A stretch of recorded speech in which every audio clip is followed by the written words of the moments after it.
में आप सभी का स्वागत है। आज हम बात करेंगे कि असफल लोगों में ऐसे कौन से गुण होते हैं जो अमीरों में नहीं पाए जाते हैं, जो असफल लोगों में नहीं पाए जाते हैं।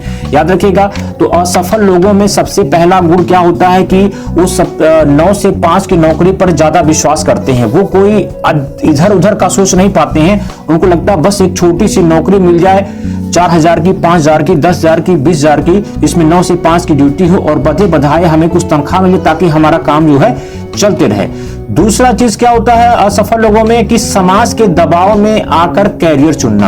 अक्सर हम लोग देखते हैं कि लोग अपने, जैसे कि आपका बेटा अगर इंटर कर रहा है तो सामाजिक दबाव की वजह से वो कहता है कि नहीं हमें नीट की तैयारी करना है। अगर वो ग्रेजुएशन कर रहा है तो वो सामाजिक दबाव में कहता है कि नहीं हमको पीसीएस की तैयारी करना है, आईएएस की तैयारी करना है। जब तक कि उसका हो सकता है कि बच्चे का इंटरेस्ट कहीं और हो, वो नीट में ना होकर वो कहीं वो ग्रेजुएशन करना चाहता हो, पीएचडी करना चाहता हो, आगे किसी प्रोफेसर करना चाहता हो, लेकिन सामाजिक वातावरण ऐसा हमारे वहां पाया जाता है जिसके दबाव में आकर लोग अपने कैरियर को चुन लेते हैं। दूसरा है कि अपना शुरुआत करने से पहले ही असफलता से डरना। ये असफल लोगों की दूसरी महत्वपूर्ण पहचान होती है कि जैसे कि आप कोई कार्य शुरू करने गए, कोई स्टार्टअप शुरू करने गए, आप काफी गरीब हैं, आपने मान लेते हैं कि एक ठेला लगाने की कोशिश करते हैं, लेकिन आपको पहले ही उसको नेगेटिव चीजें आपके दिमाग में घर जाती हैं। कहां से होगा, कैसे होगा, नहीं हो सकता, मान लो गड़बड़ा गया, मान लो असफल हो गए, लोग क्या कहेंगे। तो इन सब चीजों से पहले वो डर जाता है, फिर वो अपने काम को क्या करता है, छोड़ देता है। जो तीसरी महत्वपूर्ण चीज होती है असफल लोगों के अंदर, कमाई की बजाय बचत पर ध्यान देना।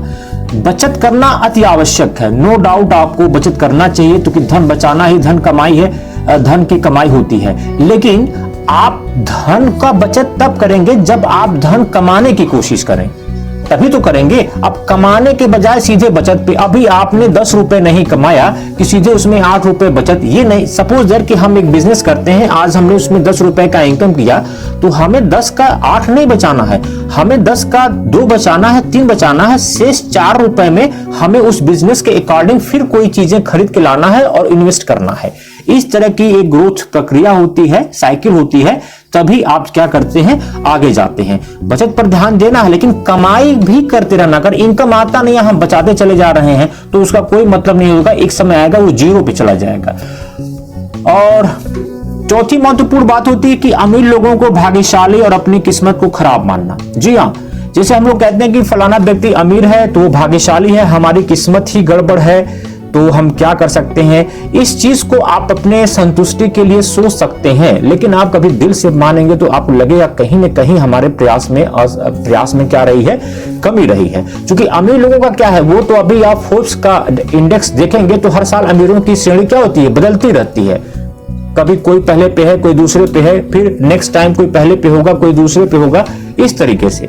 खैर आगे चलते हैं कि तो जो अगली जो महत्वपूर्ण चीजें होती है, वित्तीय लक्ष्य निर्धारित नहीं करना और जोखिम न लेना। जैसे कि मान लेते हैं कि आप जो है तैयारी करने जाते हैं इलाहाबाद, दिल्ली, तो आप सोचते हैं कि हमें वित्तीय लक्ष्य निर्धारित नहीं कर पाते और जोश में चले जाते हैं। जब वहां आप पहुंचते हैं तो आपको लगता है कि अरे ये तो हमने 5,000 सोच के आया था, यहाँ की कास्टिंग तो 8,000 9,000 है।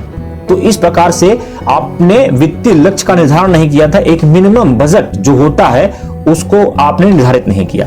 कभी कभी होता है कि हम वित्तीय लक्ष्य को तो निर्धारित कर लेते हैं। मान लीजिए कि हमें एक उद्योग स्थापित करना है, उस उद्योग की कास्टिंग 100 रुपए आती है और हमारे पास कुल मिला के 120 रुपए है, तो वित्तीय लक्ष्य निर्धारित हो गया, लेकिन हम वहां रिस्क नहीं लेना चाहते हैं। याद रखिएगा, सफल व्यक्ति हमेशा रिस्क लेता है और हमारे धार्मिक पुस्तकों में भी कहा गया है कि जो रिस्क लेता है वही आगे बढ़ता है।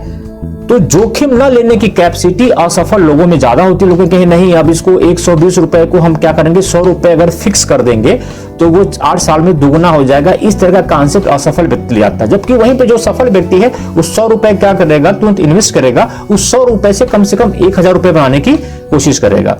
अगली है कि जितनी कमाई उससे ज्यादा खर्च करना।